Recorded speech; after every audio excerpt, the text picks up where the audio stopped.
Let's do it, man. Let's give ourselves a good, some time to talk Star Wars: The Last Jedi.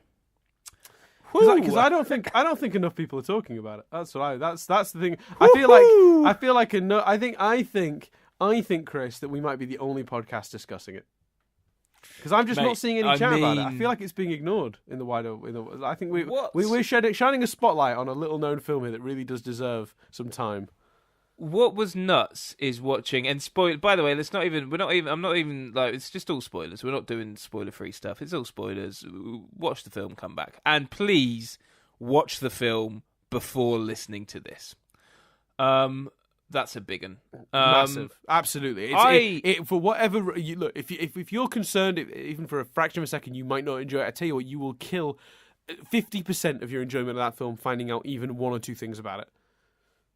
Yeah, absolutely. I agree. Yeah, I thought it was nuts the way over the last week to watch the story, even a week, like 4 or 5 days, to watch the story change, to watch it literally go from this is the best Star Wars movie since Empire Strikes Back to this is the most divisive Star Wars movie ever. Well, can I correct you on that, actually? Yeah. Took about 8 hours. I literally, the reviews on Monday came out. Everyone's saying, great, loved it. Reviewers all loved it. Then I saw the film. I got to see it a little early. And then I don't know if I said it to you, Chris, but everyone who asked me how it was, I said, this will divide fans. And when I say that, I mean will divide fans. As in the people who have grown up on Star Wars, live, breathe, eat Star Wars. Because it's a risky film. It's not necessarily concerned with being a Star Wars film. It's a film, and it takes risks and does things to challenge you. And apparently, Star Wars fans don't want that. So, shocker. Star Wars fans can't make up their fucking mind what they want. Can I just say? Yeah. But anyway, yeah, because half the complaints about Force Awakens were that it was too unoriginal. Huh? Who knows? Anyway, so it literally took about a day after it. So it was about 8 hours, 9 hours later. I saw an article that said fan backlash to Last Jedi, and I was like, oh, here we go. So the narrative, I suppose it fully changed over the course of a week, but immediately there were articles saying that the fans were very divided after midnight screenings. So where do you sit? I fucking loved it. Every goddamn minute of it. It is interesting, it is challenging, and for the first time since I was about 7, I watched a Star Wars movie with no idea where it was going. Every single scene was an absolute joy because I sat there going, what next? Don't get me wrong, there are a couple of, I have a few little qualms with a few little things. There are a few things that you could tweak, but on the whole, it was a complete film with its own message, its own themes, with interesting character arcs, with an interesting take on the existing things. Some of the best visuals I've ever seen in a Star Wars film, and that is saying something because I thought while I hated much of the script for Rogue One, the visuals of Rogue One were unmistakably astonishing. This might actually have topped it. It's one part samurai movie, one part Star Wars, one part action adventure, one part comedy. It's everything. It's literally everything. And it is, in my opinion, an incredible achievement that it managed to be so different and spend so much of its time subverting your expectations, yet somehow still feeling like a Star Wars film. That is a miracle. The first thing I did when I saw it, and again, because I saw it ahead of everyone, I wasn't allowed to actually message about it, but I did send a tweet to Rian Johnson that literally just said the words, thank you. That is in summary, I absolutely loved it. But I am dying to know, Chris, and I think this is going to be either going to be a we completely agree-a-thon, and we're just going to bomb the movie a little bit and then talk about some of the criticisms and some of the fairer ones and some of the not so fair ones, or this is going to be the joy of we disagree. We're on different sides of the table. So, Chris, please reveal the exciting thing. Where do you land on the scale? I thought the scene where Luke milked a creature and then drank the milk while staring at Rey was weird. I thought that was that stayed with me a little bit. I mean, it's not my main view. Otherwise, but I just, I think it's worth noting. I thought it was spectacular. I thought it was absolutely incredible. I think that you towards, especially like the later half, it is so unbelievably captivating. I think on a character level, it was deeper than any Star Wars film I've seen before. I think the cinematography in it was absolutely beautiful. Yep. I think in some ways, particularly Crate as a planet is stunning to look at all points. Yep, and the scene, oh my god, the scene where she goes into light speed into the ship, so much. And credit to the sound design there as well. To just go silent, to sort of do the vacuum. Oh my.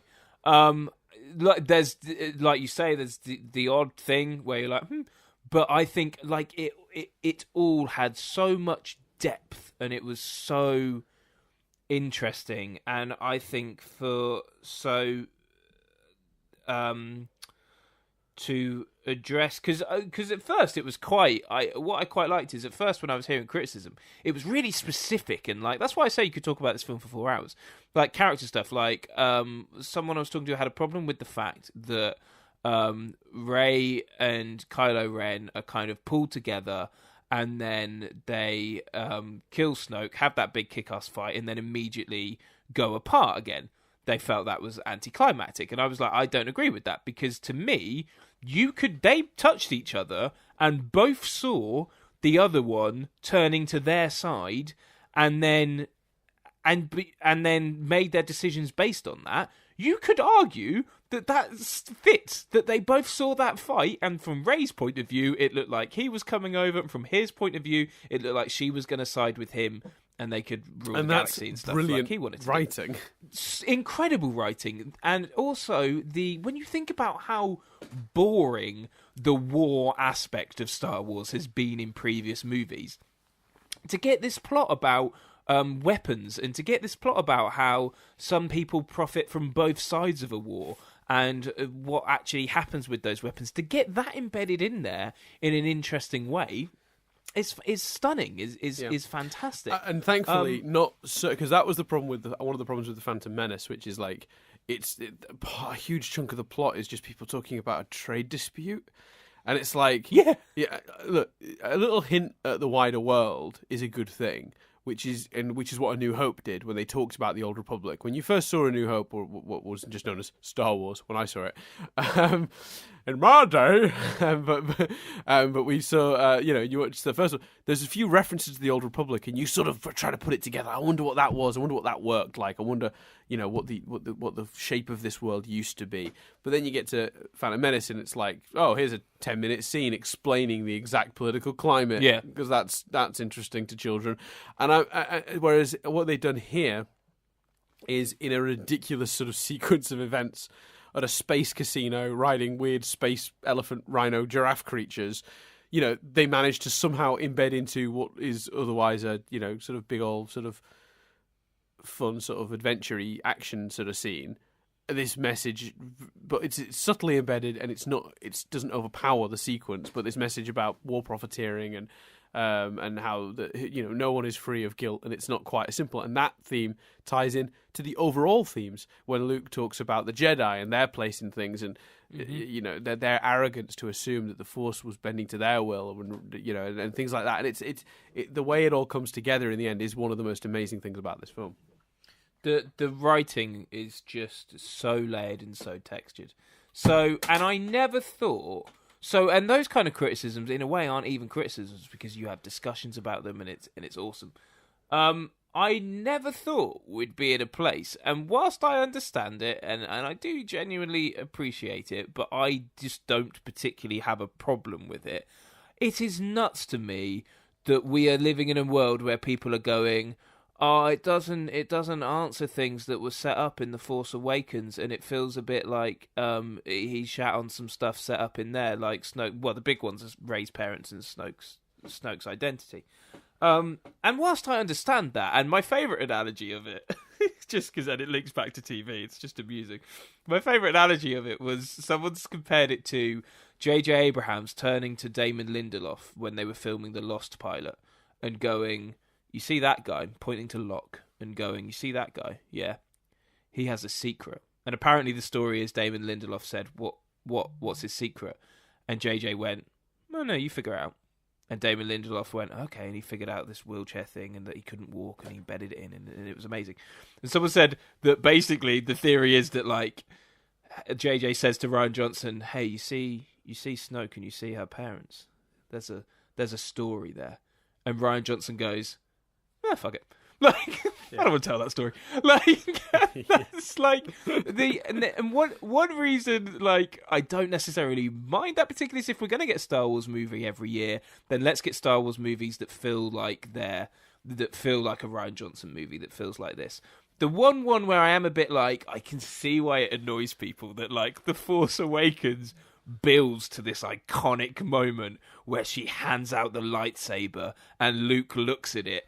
And in future, when I watch that back and know that the very next thing he does is snatch it off her and toss it over his shoulder, like he's just said something bad and is flicking salt to remove bad luck, like, or whatever that thing is, like, that will be a bit like, oh yeah, that's what happens there. Well, but he does all of these things for a reason. He does all of them to add character. He has come out and said that, like, in terms of who Snoke is, like, there would be no point in that scene. There would be no point. And like, if he just randomly said to Rey, "Do you know who I am?" and Rey would be like, "No." Like, it wouldn't. Yeah. He literally said, like, it would be a 5 minutes of explanation. He'd be like, "And I'm secretly Darth Plagueis, the thing," and then she'd just go, "Okay, great. Yeah. Can we get back to what I was? Can we get back to I'm your prisoner?" Yeah. And there's a whole situation happening here.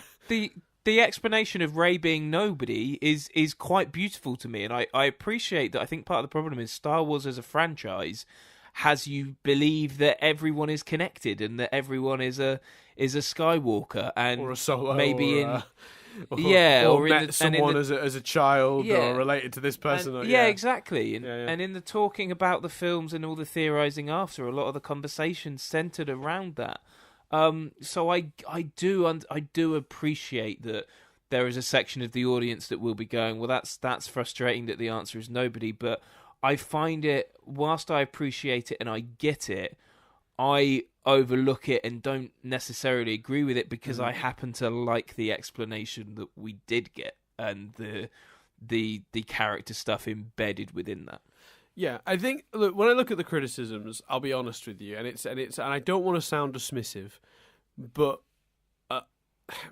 9 out of 10 people I've spoken to, and I have spoken to a lot of people about this film. It's been a huge source of a conversation at my place of work, and I have a job that is related to film and deals with the public. So there is a lot of Star Wars conversation currently in my life. And I've talked to people who loved it, people who hated it, people who were indifferent to it. I've had all the sorts of many conversations. And I'll tell you right now that most of the people I have spoken to that have not liked it, most of their criticism has been, that's just not how I saw it going.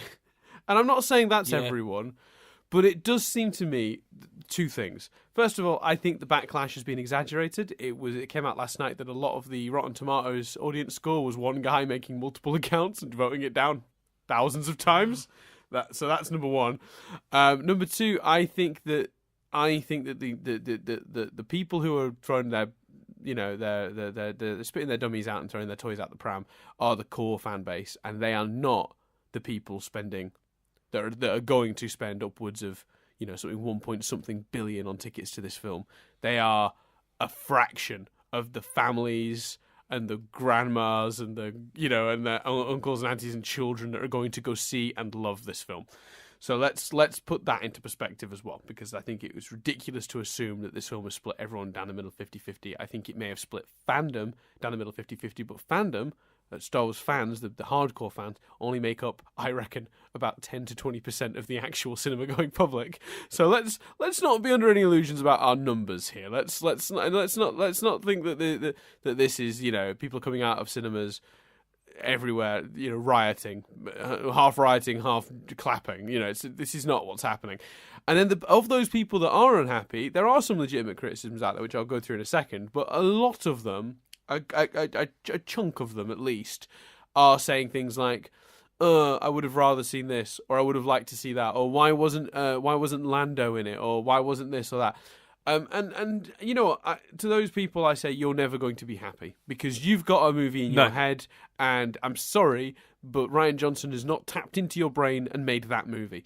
He's never going to. It's ridiculous to expect anything like that. I sat down in the cinema just hoping to see something interesting and new and exciting because I kept saying it after we saw Force Awakens and everyone was moaning that it was too similar to New Hope. I said, look, you reset the dial to 0, reset the scales, and now we get to experiment. This is the experimentation. This is someone taking... Boy, are they experimenting. Yeah, and this is a new direction. And a huge chunk of the movie... In fact, there's a line in the movie where Luke says, this isn't going to go the way you think. And that, for me, is an analogy for the entire film. Because it basically subverts every single expectation you have at every turn. And you can go, oh, but I didn't think Luke would do that. I didn't think that. That's what happened in the movie, and let me tell you something, you never fucking saw any of it coming. I know you didn't, because I've spoken to no one who predicted any of that. Any twist and turn in that film, and how joyous is that? To watch a Star Wars film without having any clue what was coming next. Do people not understand that that's a miracle?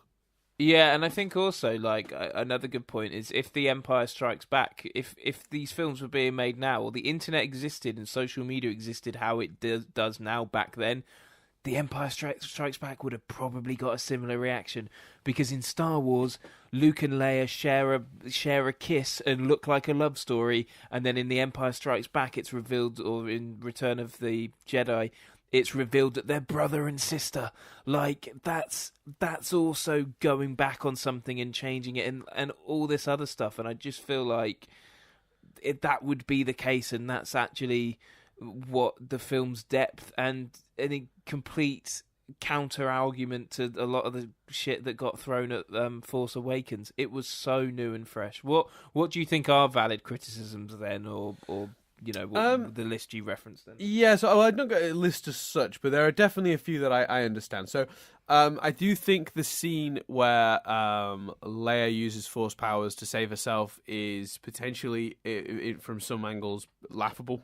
I've seen it 3 times now, and in 2 of the screenings, I heard audible laughter. So I personally was like, that's awesome. It's cool to see her using these powers after them hinting she had them all those years ago in Empire Strikes Back. I think it's nice to finally get a moment, and I love the contrast between how her powers have developed and how Luke's have. Obviously, he becoming a very traditional Jedi. She's the living proof of what Luke is saying, because she works as a really nice allegory for me, because he's sort of saying, anyone has this. The Force is everyone's. Everyone owns it. Fuck midichlorians. That's the other thing I will say about this movie as well. It remystifies the Force, which is lovely. Which is great. And the Leia scene, while maybe coming across a little hokey, because the music swells and she glides towards through the debris. It's all a little cheesy. And also, practically speaking, she would be dead, as would anybody on the other side of that door, because it's not 2 doors, it's 1 door. So the vacuum of space entered the ship for a minute there, and no one seems to notice. So there, yeah, I thought that is a totally fair criticism to say that, and you could have maybe done it subtler, so it didn't seem quite so laughable. It is, so that's a criticism I completely understand and is valid. The other criticism that I keep hearing is about the arguably that Laura Dern's character should have just told Poe Dameron what she was up to, and maybe that would have saved a lot of trouble and maybe saved the fleet, because her plan sounded pretty solid to me when we finally heard it, and he ruined it, because by sending Finn and Rose on their mission, they lead them to DJ, and DJ betrays them and passes on the information about their plan to escape on the smaller ships. So the Empire, sorry, not the Empire, the First Order wouldn't have even known they were on Crate if it hadn't been for Poe.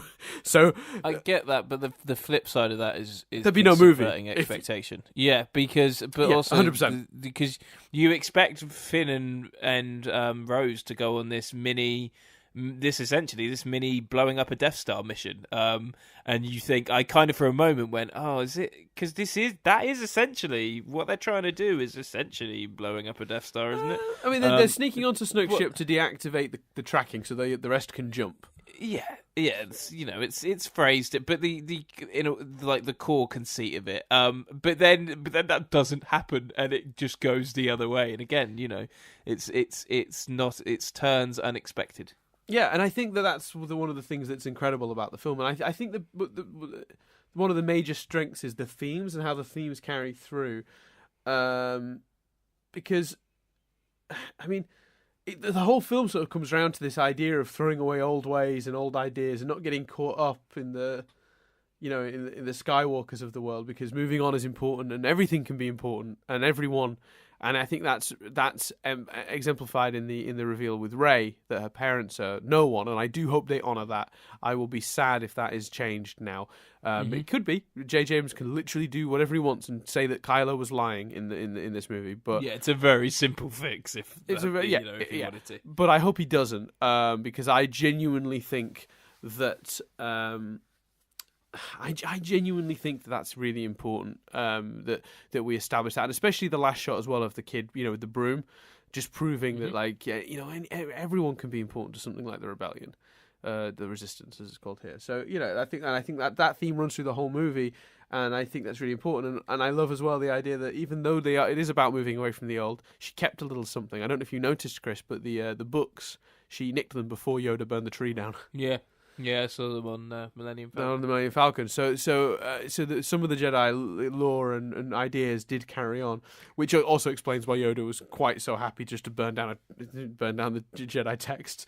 But I also keep saying to people as well that when they complain about the Poe thing, I say, look, it's a movie that's other than that theme, the other really cool theme that ties all the plots together, and that's the other thing as well, is multiple plots are tied together by the same themes. That's genius. One of the other themes is that failure is the best teacher. When you look at what Yoda says to Luke, he says, yes, the Jedi made all these mistakes, but you learned from those, and you made better choices than the Jedis before you, and theoretically, maybe the Jedi after you would do the same, learn from those mistakes. No one's perfect, and that's kind of it. But then you look at Poe's plot, and you think of the mistakes he makes in this movie, and it's the same thing. His mistakes, he makes two major mistakes in this movie. One right up front, and then obviously the mistake to sort of cause this coup and send Finn and Rose on their mission, because that is ultimately what leads to them losing a huge number of the Resistance fighters. They get out of that situation mostly in the end, but not without a huge number of casualties, including Laura Dern's character. So it's and the lesson is that failure is an important part of a person's growth. And yes, people died, and that's tragic, but maybe Poe will be by the end of it, they very much establish that he's a better leader now. He's being more thoughtful and being less gun-ho, and they do a really good job of that. So I think that themes like that are really great and excuse what you could argue is a small plot hole in reality. Laura Dern's character, whose name I keep forgetting, would genuinely probably, when he points a gun at her, go, no, we do have a plan, I promise. You can stop pointing a gun at me now. I was just trying to keep you in line before, but now you're actually trying to do a coup. I need to actually say what the plan is, because that's what she should have done. But but you wouldn't do all the great sort of storytelling if you sort of do that. So that's one of those things. And I will say as well, it's a complete movie in a way no other Star Wars film is. Has a beginning, middle, end in its own. It works completely on its own. And then on top of that, one other thing I will say about another criticism people are saying, which is the one you talked about, which is none of the questions are answered. Well, guess what, guys? Star Wars has never been about mysteries. Find me a Star Wars movie with a mystery at its core. They've surprises occasionally, but they've never set up who is this person and paid it off later on. That's very J.J. Abrams. That's J.J. doing his stupid mystery box shit. But so much of that, I think, comes from, I get what people are saying, but I don't... If you'd have watched them one after the other, I don't think I'd be like, oh, her parents are no one. Okay, fine. I don't think... it is an answer. Yes, it's not the grand answer you were expecting, but you were expecting that answer. JJ did produce this, so I'm sure he probably knew about this stuff, that this stuff was going to happen. I just think, like you say, people project an awful lot of what they want on it. Well, and that's why JJ's whole mystery box storytelling doesn't work. And I'm learning this now. He did it with Lost, didn't work. He tried to do it here, didn't work. And the reason it never works is because the answer will never satisfy everyone. because half the people thought she was a Kenobi, half the people thought she was a Skywalker, half the people thought this and that, and you're going to piss off most of your audience whatever you reveal. In fact, the only actual way out of that was satisfying at all is a version of events that actually enhances the theme of your movie, which is, in this case, that she's no one. Do you know what I mean? Yeah, that's the only way to make that work. Otherwise, you're just going to piss everyone off anyway. So I think Rian Johnson did the absolute right thing here with Rey.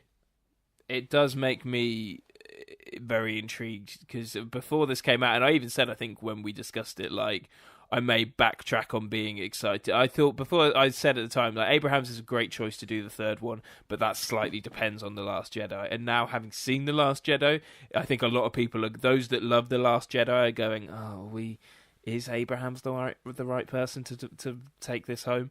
And I think the other thing, I love that you still can't say Abrams after all these years. Yeah, I know. Abrahams. And why is he just a final kind of festive in a way thought, and like, how cool is it? You know, we talked a lot about the downers on this episode, Dan, but like, I just love the notion that when a kid in you know, a couple of years time or whatever is watching all of this stuff, Ewan McGregor is not a young Alec Guinness, so depending on what order you watch it, when you see Alec Guinness, there's a bit of, that's that guy, and da-da-da-da-da-da-da. Like, how cool is it that we see a young Mark Hamill, and then we see an old Mark Hamill? Like, and it's such a shame, because obviously... Yeah, should we talk about that a little bit? Because that's been a point of contention as well. What happened to Mark Hamill's character? Yeah, well, seemingly, like, a lot of people are suggesting Mark Hamill himself. I think they make it make sense, man. I think all the character choices that they've given him make sense. I think it makes sense that he went down that path. And yes, I can see if you're going, but he's so full of hope, and the third film ends on this big note, Return of the Jedi ends on this big note of hope, and you know that Luke becomes a hermit and Han and Leia get divorced. I understand if that's your feeling, but you know, the when we meet Obi-Wan Kenobi, he's been a hermit for all those years, same as Yoda. I think exactly. It all fits. Yeah, it does. And this is not the J.J. Abrams version of it fits, where he copies the thing from the previous thing and goes, look, that rhymes. Because I tell you what it is, I've got a good analogy for it, finally. There's a thought I've been having, and I've been trying to express, and I've not been able to think of a good analogy for it for years. Here it is. What J.J. Abrams and George Lucas seem to think of as rhyming in the language of film is to copy the previous thing. That would be me doing a song where I rhyme the word you with the word you. Yeah. What Rian Johnson has done here has made it rhyme without directly copying, because he subverts the expectations. The DJ character is sort of an interesting facsimile of Lando, but he makes a very different choice in the end. Yes. Therefore, it rhymes, but it's different in a way that makes it nice and surprising, and is still enjoyable to watch. So you're not just watching a copy of the previous thing. And while I still stand by my general approval of Force Awakens, this was in a weird way a movie that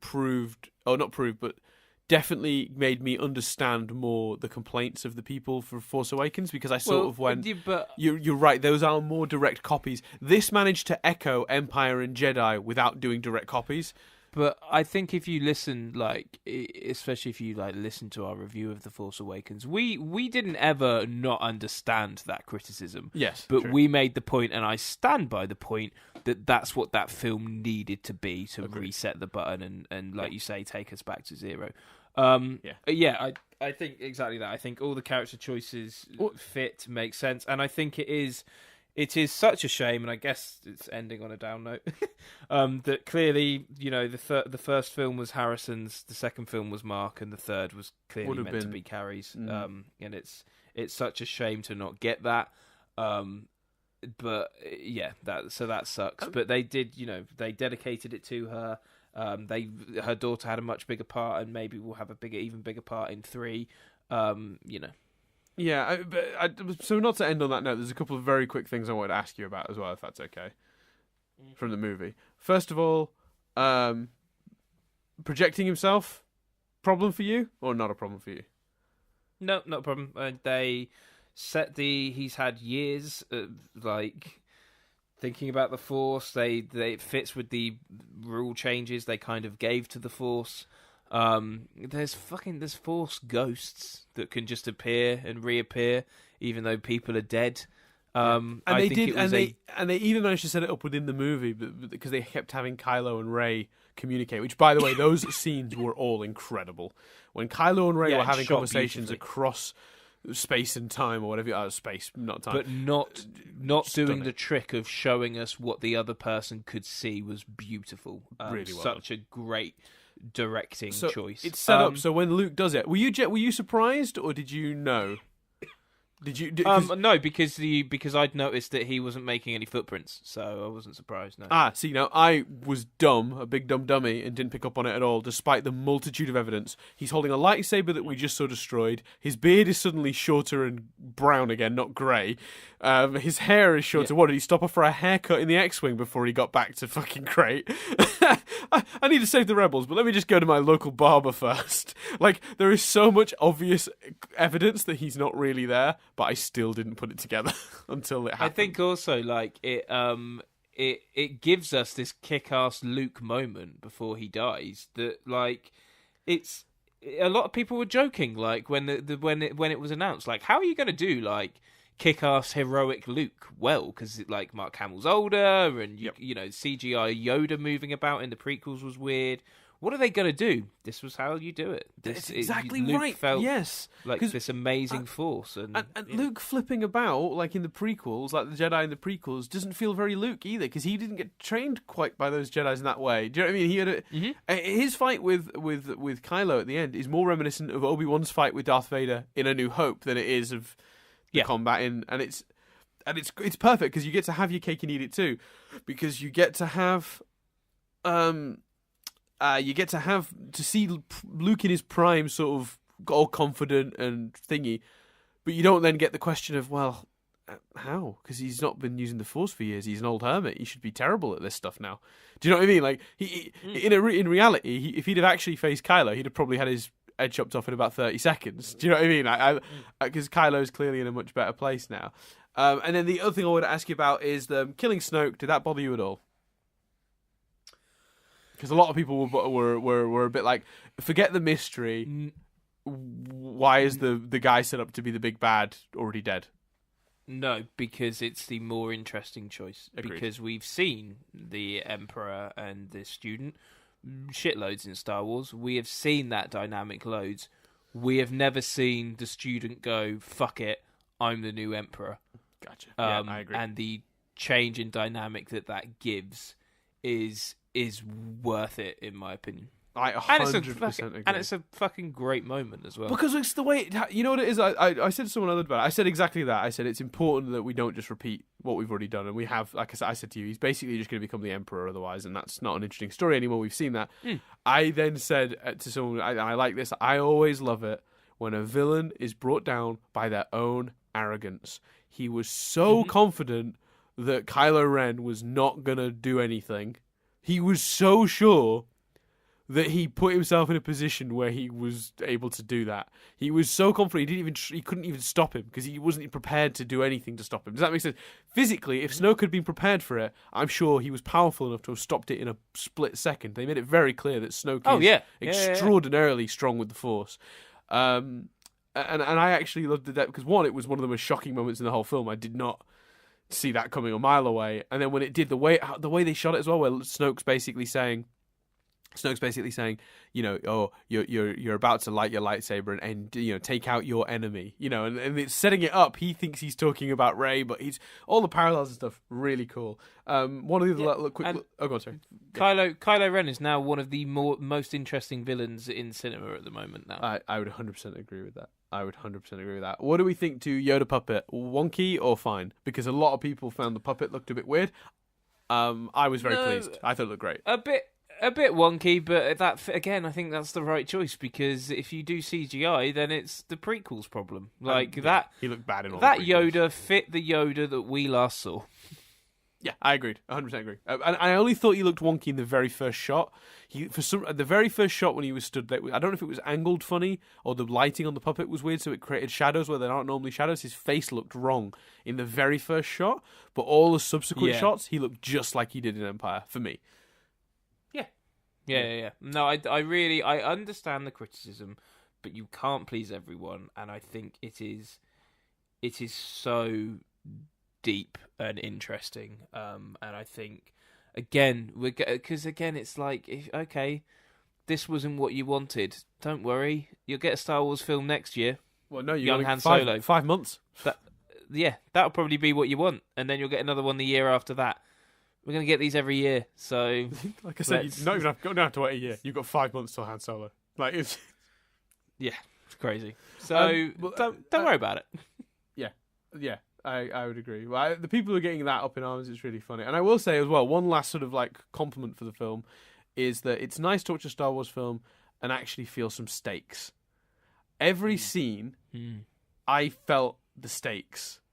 I felt the consequence to the failure. I understood what the stakes were and was tense through most of the action scenes.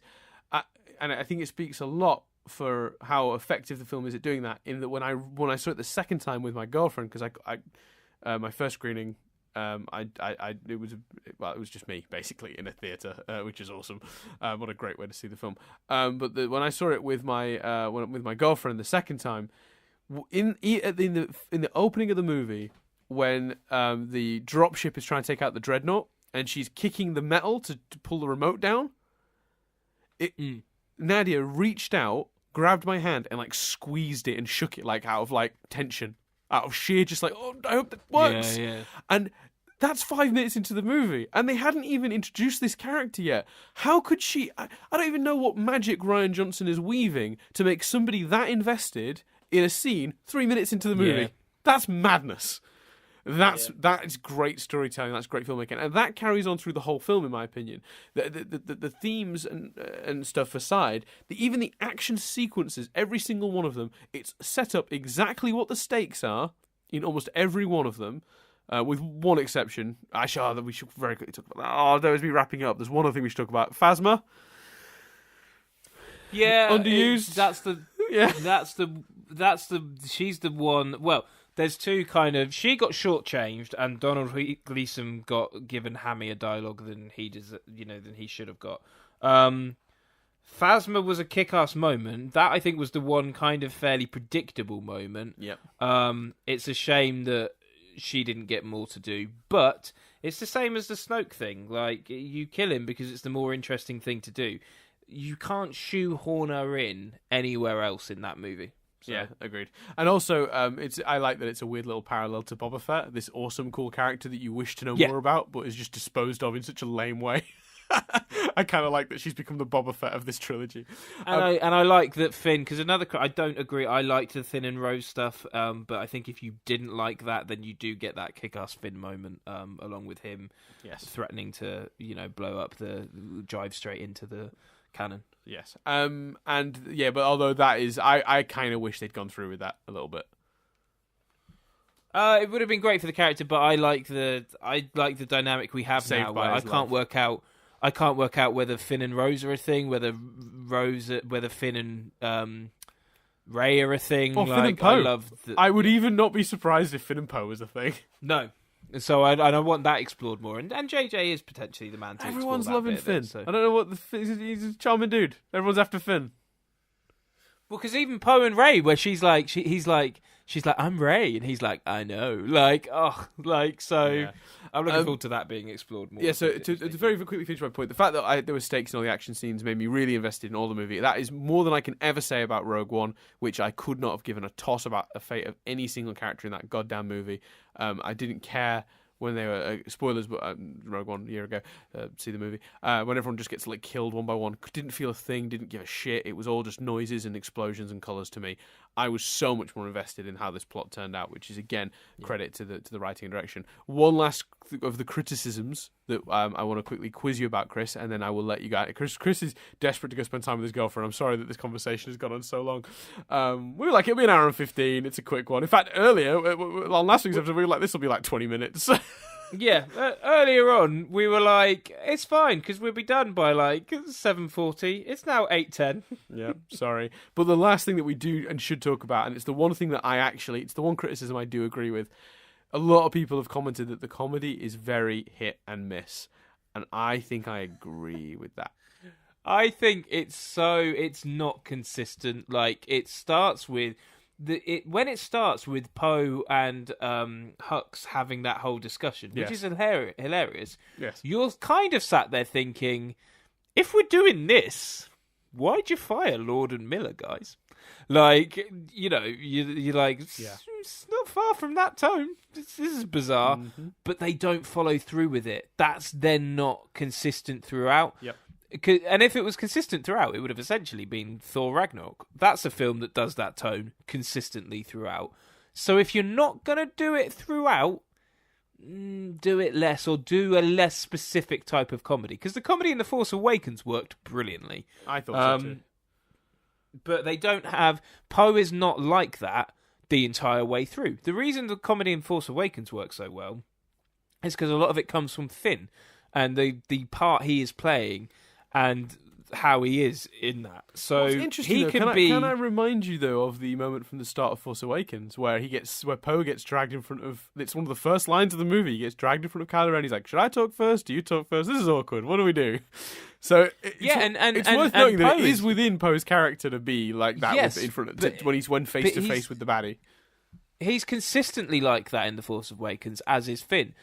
So, Finn is cracking wisecracks at some points in this film. I think the problem is no one character and no one style of comedy is consistent throughout the entire film. Yeah, is that why it's so hit and miss, do you think?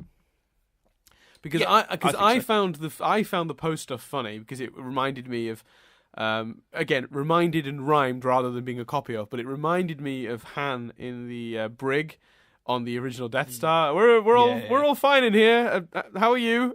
There was something of that to it which I loved, but it wasn't a direct copy of that. But it had tonally it felt like that. But then I didn't laugh at all at Rey upsetting the little maid aliens on that planet.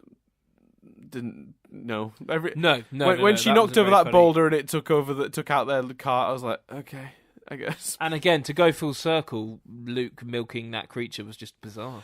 See, now the milking the creature thing I sort of got because I sort of in my head it was emphasizing how weird and hermity he'd gotten. Like it was the equivalent of Luke going into that little hut with Yoda when Yoda was pretending not to be a Jedi Master but a weird creature that lived on the planet.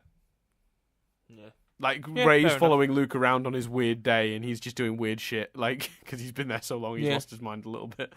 So I didn't mind that, but I do see, that's one of those scenes that I will give it to. But that's the thing with the film. I definitely understand the people who think the comedy was really hit and miss, because I think that is a very fair criticism of the film, because I do think that bits worked and bits didn't. And what I found interesting when I watched it was the laughter was coming from different parts of the audience. So the two times I saw it with a full audience, the smatters of laughter at different things from different people. So you could argue that's actually a positive and say, oh, everyone laughed at something. But that backs up there being no consistent style of comedy. Yeah, 100%. Exactly. That's exactly what I'm saying. Like that is the issue. You're right. It's not so much that some works and some doesn't. It's more just that it's not consistent. So you're going to find some bits funny and not others, and someone else might be the opposite of you. So yeah, there are bits and there are pluses and minuses to that. But overall, I absolutely think it's a fantastic piece of cinema. A genuine thrill to finally have such a brilliant film added to the Star Wars sort of canon. And I genuinely think history will prove this to be... I think this initial backlash will... Funnily enough, I think this is a reverse Phantom Menace. Yeah, I think that's fair. I think people came out of Phantom Menace going, best movie ever, and over the years they went, oh god, this and this and this. I have a feeling that a lot of the butthurt fanboys, and I'm not saying everyone is that. If you have a criticism of the movie, I'm not calling you necessarily a butthurt fanboy. I'm saying a percentage of the people criticizing the movie are butthurt fanboys. Those people, I think, over the years will soften to it. And I think overall, I think history will be kinder to this film than people think. I don't think the story of this film will be that it is a big disaster and that fans hated it like years from now. I don't think that at all. Yeah, I agree. So we'll see. But time will tell. Good.